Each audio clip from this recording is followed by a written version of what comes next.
Atención.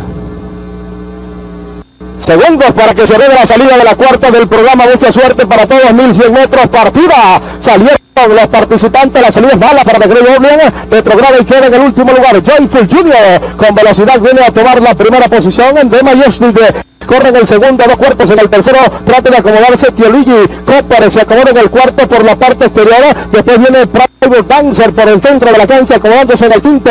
Encabeza un segundo pelotón el Gran Tío. Después se viene recuperando el caballo de Grey Orleans.